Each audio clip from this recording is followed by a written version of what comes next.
everybody, this is Eric with Learn Design with Eric. One of my great passions is type and the correct use of type and different styles to create a beautiful design that communicates a message. And just for the record, I'm sorry in advance for destroying your acceptance of certain type use on signage forever, because what we're going to talk about today is actually going to do that for you. So this week I'm going to show you some examples of some really great uses of type and some truly terrible ones. And I'd love for you to comment below on your thoughts, anything that you have to share on masterful uses of type and some really woeful examples if you have any. So I think we've all seen some really horrible uses over the years, and one of the things that comes to mind for me is a really poorly kerned sign for a massage therapist, where the sign maker just has a little bit too much space between THE and RAPIST. And when you read it, it looks like it says massage the rapist, which of course, just for the record, if I was gonna go somewhere, there is no way I would go into a business that was called massage the rapist. Duh, right? And so for years, I worked across from the street from an REI store, and it had just awful kerning in between the letters, and it was just off in several different spaces and just drove me absolutely batty. And if you look at what we've been seeing and you like what you're seeing, I really appreciate it if you give me a thumbs up.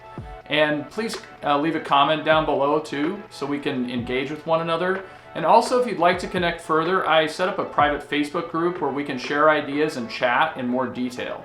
So thank you so much for joining me today. This is Eric at Learn Design with Eric. I talked about a massage therapist sign that doesn't exactly say what was intended. So we've got here Lotus licensed massage therapist, but unfortunately, massage therapist is not exactly what it says, because there's just like way too much space right here. The space is excessive, so it's kind of like a licensed massage the rapist, which is obviously not what they're trying to say. And so one of the things that can be done in this case, I typed this out, and so when you just type out text, it just kind of does what it does, and depending on the font that's used, it may have good kerning already built in, or it may not. Now, this is a typeface from Adobe Type, and it is called Gibson Light. It's got a tracking of 70, so basically what it's doing is adding extra space in between these letters, and it doesn't necessarily do it in a proper way automatically. It just kind of does it to every letter. The thing is that visually, there is less space between certain letters and more space between others. So in places where you have a big void, like this L, it seems like there might be more space between these letters, you know, on initial glance, than say between this I and the C, because the bowl of the C is kind of pushing towards the I. To me though, it actually looks like we need to tighten these up. And then these look okay. This needs to be tightened a bit. This might be need to be tightened, that one. This one looks pretty good. And so you end up going through the whole thing. If you want it to be right, you end up kind of going in here, and I'm gonna be hitting Alt and hitting to the left with my left arrow to tighten this up just a little bit to give it the best appearance. And I just feel like this whole thing is a little bit too broad. And one of the things that I do when I'm doing kerning is I zoom way out at times, and then also zoom way in, because at different zoom levels, your eye kind of does different things to you. Doesn't Lotus look like Lot Us right now at this zoom level? So that tells me that I need to tighten this up just a bit. So I'm going to tighten that up, and then I'm going to zoom back out and look again. I'll move this cursor out of here. See, that looks much better to me. So it's just those really small, subtle changes that, you know, instead of it just being typed out, can make a huge difference in the overall appearance of your type. So I'm gonna actually tighten up this just a little bit, and that. I feel like this might need a bit. Now, when I do that method where I hit Alt and to the left or right, see, to the right would space it out, to the left would narrow it up. It's actually going by a factor of 20. So sometimes it's too much, and if that's the case, then I'll actually go in here and change it to just 10. So I'm gonna tighten this up just a little bit more. And the G. So whenever you have a slope like this A right here, and then you have the bowl of a G, or an O, or any letter that has a big, large circular shape like this O here, it's gonna automatically look a lot broader than it is. And similarly, when you have like this S right here, and again, an angled shape, or sometimes when I'm typing 45, or let's see, 61. So I just type those out, and they're obviously at the same character width, or like, let's see, like 36.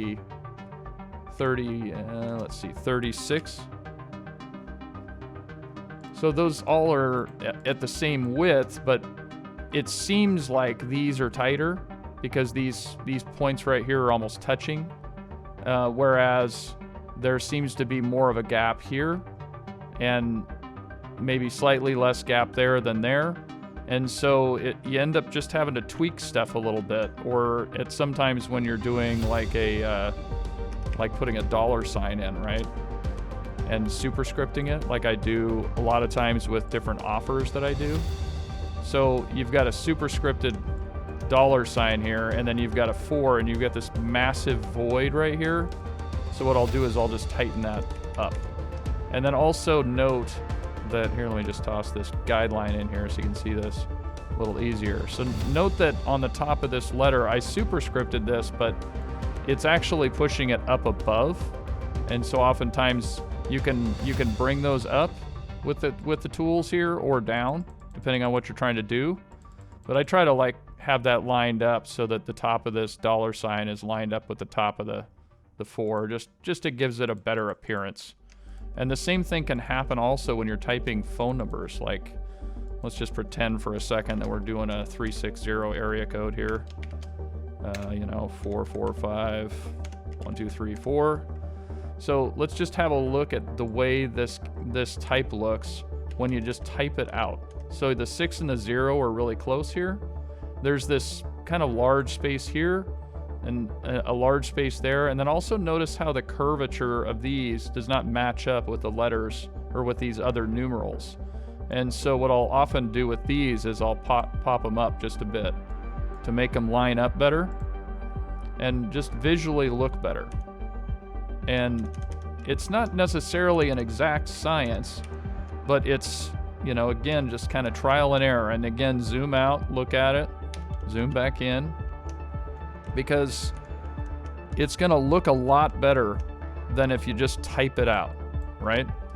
So I might even make that 30 because it seemed like it was getting a little too tight with the 40.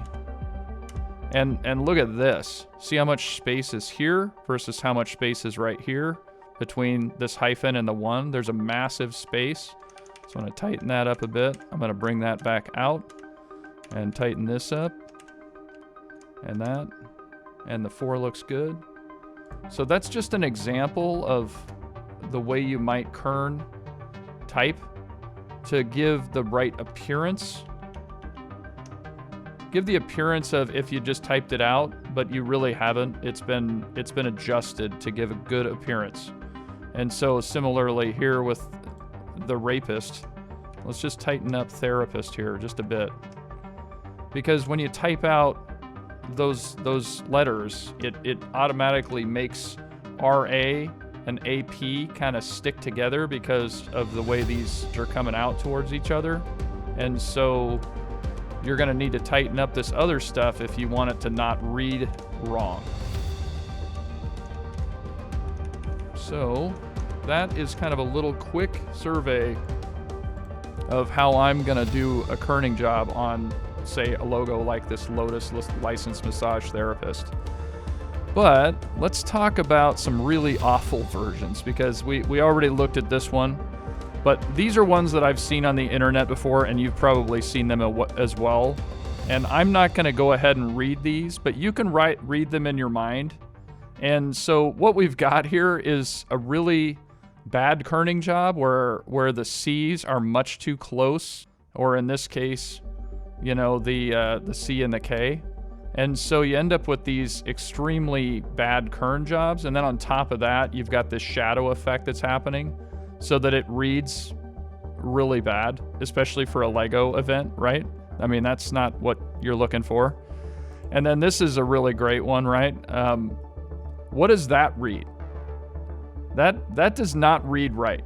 I'm pretty sure it's supposed to be Kids Exchange, but it really doesn't look like Kids Exchange when you read it at first glance. It looks to me like something like that. Or, you know, it's not right, right? It's really not right. So, and this is another one. I think we've all probably seen this on the internet if you've looked at any poor typography stuff. So, 10 flickering lights.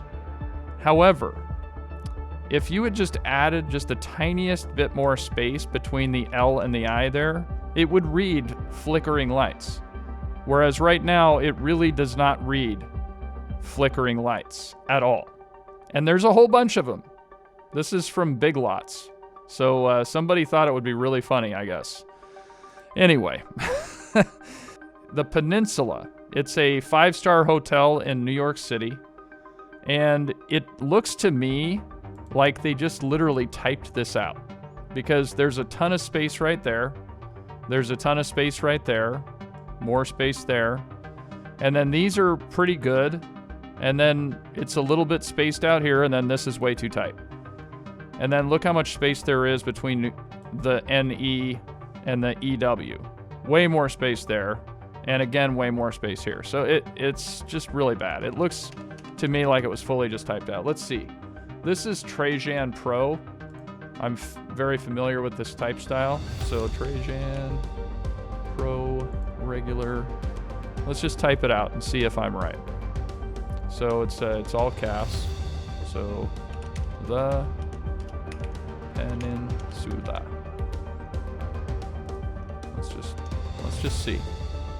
I see this more often than you probably would believe, where even high-end brands have literally just typed out the text. Look at that. So I typed it out, and it's so close to the original type in terms of the width. It's not even funny. Now, I thought it was regular, and it's definitely not bold. They may have a semi-bold weight that they're using here, but because it's just a little bit thicker right there, or they may have a stroke applied, one of the two. But, you know, it's pretty clear they didn't actually do any kerning. Because if you were to, you know, bring this in just a little bit right here, just the tiniest amount, right? It doesn't need a huge amount of work. And see how even this is typed out, and they've got it tightened up there, which is weird. I'd tighten this up a bit, and that, and then this. And then let's see where we're at now.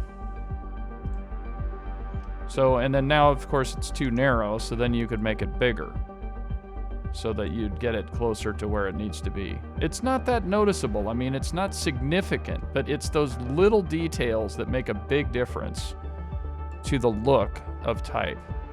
Let's also look at this New York, right? And it's also all caps.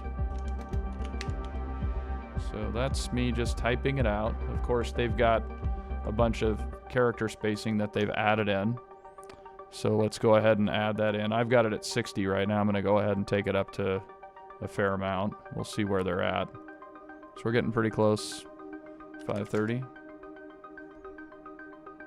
535. So I'm really close at this point. Maybe 537.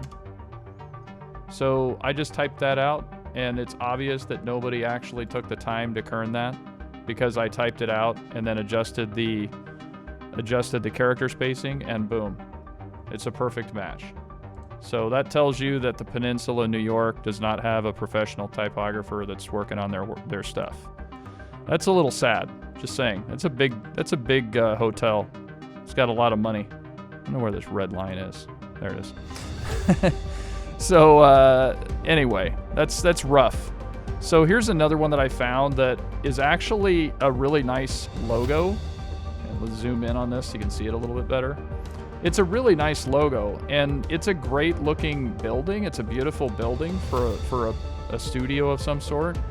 However, this is a terrible choice of color in this case. So it's not a bad type.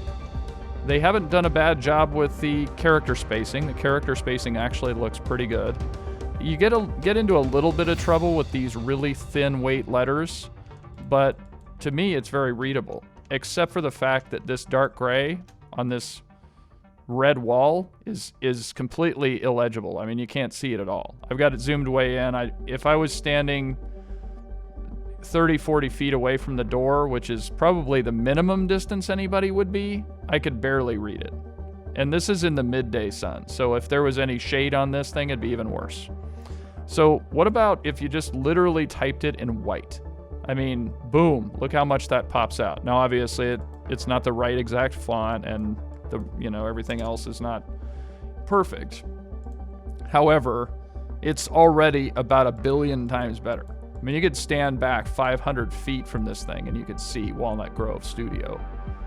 So choosing the right color for your signage is also extremely important, obviously. So this is another one that I found. These are on, some of the stock art is on alamy.com. Alamy.com is a really great choice if you're looking for stock art of a real place. I use it all the time when I'm looking for photos of a real place, like one of my clients that lives in Charleston, South Carolina, and I want to get a photo of a local park, where obviously I can't send my client out to get a photo for this particular thing I'm looking for, because they're not going to do that. And you can't just go on Google and grab a photo, because it's probably licensed and it's not something you can own. And for like $50 is what you usually pay for these photos on Alamy. For $50, you can get a really nice high quality piece that can be used on a website or in a print brochure or something like that. And it's, really high end stuff. And then as a bonus, it even has branding and stuff on it, which is pretty cool. But in this case, I just happened to be looking, and I mean, look at how bad the kerning is on this Primark, right? I mean, there's a huge amount of space right here on, you got P-R-I-M, it's like prim arc. So it doesn't even say what they're trying to say. It's pretty poor. And it's even more noticeable the further out you go. You can see how much space there is right here. It's an unreasonable amount of space. So, and you think I've never heard of Primark. It looks like it's in like London or something like that, because you can see the pound symbol here. So I'm not familiar with the store. Maybe it's a high-end store, maybe it's not. But in any case, it's not exclusive to these kind of unknown stores, right? Because here's Maybach, the car. These things are like $1 million, right? And I found some logos online, and I was thinking to myself, oh, these things must, because some of these logos I found online really had bad kerning. They had a huge amount of space right here, so it was like Mabe and then Ake or Ak or something. And this is on the actual car here. It's not terrible, but to me, I would tighten up this space right here just a little bit. And I might tighten this up a little bit as well, because the C and the A are closer to one another visually. As an example, right? This thing right here that I did for Lotus. So if you look at the actual spacing, like if you measure this thing right here, maybe I'll use Illustrator to illustrate this. So this is the actual Lotus little symbol here. And if I draw a guideline right down the center of that object, that shows you where the center line is. Well, that's not quite right. Let's get it right? It's right there, okay? So, and then if you look at this is the, you know, the kind of the bounding box for this type, right? And if you look at where that bounding box is, a lot of people would be tempted to just put it on the center of the bounding box. But notice how there's more space here than there is here. And then also from a visual standpoint, your eye kind of wants the T, the bar of the T, to be lined up with the center of that object. And then the other thing you can do, kind of a little trick that I'll sometimes do, is I'll grab a box and I'll just draw a box in to see where the real center is. So you can see where the real center is actually off center on this particular piece. However, your eye is tricked into thinking that it's centered because of this vertical line here that's centered on that piece. It makes you feel like it's centered. And the same thing is true here. Again, this guideline's wanting me to move this, you know, to the left. But that doesn't visually look like it's centered. And those are the kind of the tricks that professional designer learns over time. They can really make your stuff feel much better. So let's keep going here. So I'm going to start showing you some examples of good things. And one of the things I wanted to show you here is the Prada logo. So the Prada logo, this is obviously from like a purse or something like that. And the Prada logo is a very challenging one because what you've got here is on the bowl of the P, you've got a very, very tight space between the P and the R. And then you've got a massive space right here and a massive space right here that make for a very challenging kerning job. And so again, if we do the zoom out trick, we zoom it way out. See how tight that is right there? It's extremely tight. And this is also tight, but then you've got this A that's kind of just sitting on its own. It's almost like PRA dot. So it's like per A dot. That's kind of like how it reads to me because of the way it's sitting. And so I actually downloaded a vector version of this logo so we could play around with it a little bit. And so this is the original logo. And again, I'm just gonna zoom way out. And so you can see that PR that's almost touching visually. And again, the DA almost touching visually. But what happens if we zoom into this thing and we grab these two characters right here and just tighten them up just a tiny bit on both sides. And I realize I'm messing with, you know, legendary logo and all that, but just humor me for a second. I'm gonna move this just a little bit to the right. And I feel like it's this space that we're dealing with that's troublesome. And the one thing you can't do is, and it might be tempting to do, but you really shouldn't do, is to actually have these serifs touch, like overlap, say. That's generally a bad strategy. It's not like you can't do it if you really need to or whatever, but it just doesn't look right when it's going that way. So I'm gonna do that, and then we're gonna recenter this visually and back it out, and we'll see what that looks like. Now see, that looks a lot better to me. It's a lot more consistent and feels more cohesive with all of it connected at the same level. Now I still feel like this A might need to move to the left just a tiny skosh, or the other thing we could do is space out everything by that same amount. So maybe I'll just bring all this stuff out just a bit, just a tiny skosh. And let's back it up and see. That still feels really good to me.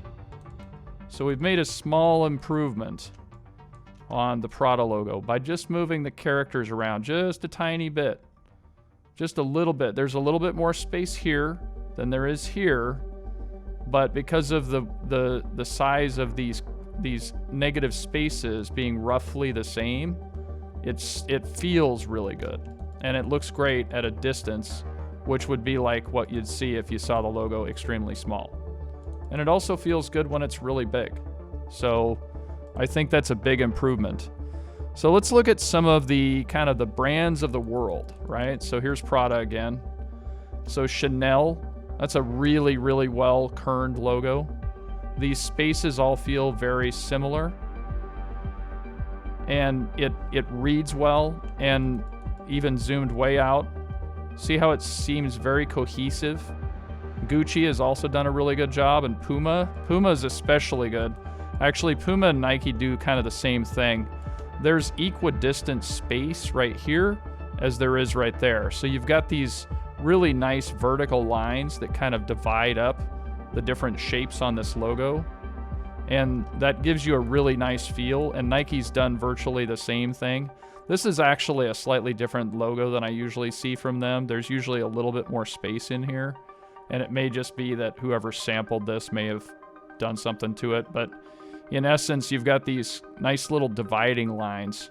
Of course, everything's going at the same angle, so you've got a nice line there, a nice line there, so your eye just kind of naturally leads you through these spaces. And it feels really good. And of course, Adidas has kind of the same thing going the other direction. And of course, Apple has no words in this case. And New York Times, black letters, a challenging type to look at, but you still can see these kind of equidistant spaces here. These equal shaped spaces here and in between the letters. Now, I probably would tighten this up just a little bit myself, the Y and the O. There's this little, I don't know what this is, this little serif piece sticking out here, but I think I'd still tighten that up just a tiny bit because I feel like this space here and this space here, even though they look very similar, I think I might have that bring a little bit closer just to make it feel a little bit more cohesive. And this one looks really good as well. So those are some great examples of really well done logos. This is one I found on the internet for a realtor in the Los Angeles area, and this is a really well done logo. You've just got really nice kerning here between these letters, and just enough space between the S and the E to make it a different thought. So you've got Douglas Elliman here, but just the shapes, the spaces between all the characters. Even though, remember I just said just a minute ago about not touching the serifs, they've done it in such a consistent way across all these different characters that it feels really nice. So that's a really well done one. This one was pretty cool. I saw this on the internet. It has some really nice, again, really well kerned pieces. And, you know, then of course the brand itself, House of Polish, and it's in this really nice high gloss gold color with kind of this wood background. It just feels really classy and high end, and it works well for their brand. This one was one I found on like a Pinterest or Etsy or something like that. And of course this one's a little bit more challenging because you've got this script font going on, but even the script font has a real nice feel to it, and the lettering on this small type down here and on this type, even though it's kind of divided up with the K and, you know, separated like that with all that space, it still reads really well. I might tighten this up just a tiny bit, but not bad. It's really good. I mean, it's really well done. So I wanted to talk to you and show you really briefly about the REI store. So this is the REI store that I was across the street from for years, and it just drove me absolutely crazy. I actually went on Alamy and I found the same exact storefront from across the street. So you can see it a little bit better because obviously this is like in the snow and it's hard to see the letters because they got snow piled on top of them. But so I was I worked across the street from this store for years. And just look how bad the kerning is right here. I mean, you got just huge gaps right here. I mean, it's unbelievable. Every day when I looked across the street, it would drive me crazy because it was like creatio al. I mean, it's bad. And the IN and then the C has a huge space, and there's even a bigger space between the C and the dot. I mean, it's just terrible kerning all around. It's bad. And you'd think that it would be like maybe exclusive to the Eugene, Oregon store. Like this might be just a case of a sign maker that just thought it would be really funny to put a screwy sign up there. But apparently it's not the case, because this is another one I found, and look at that. That's bad too. So you got this huge space between the dot, huge space between the I and the C, huge space up here before the N. I mean, that is just abysmal kerning. So if you're making a sign, thinking about making a sign for your business, avoid these pitfalls. I'm just saying. So anyway, thank you so much for watching, and hopefully you learned something about letter spacing or kerning, the space between letters, and how to use that so that you can make your final piece more appealing.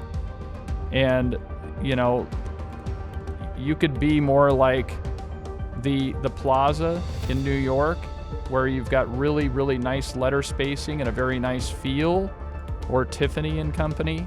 Again, really, really well kerned and really well styled type, instead of like the flickering lights, right? We don't want to be like the flickering lights. We want to be like the Plaza. So thank you so much for watching. This is Eric at Learn Design with Eric.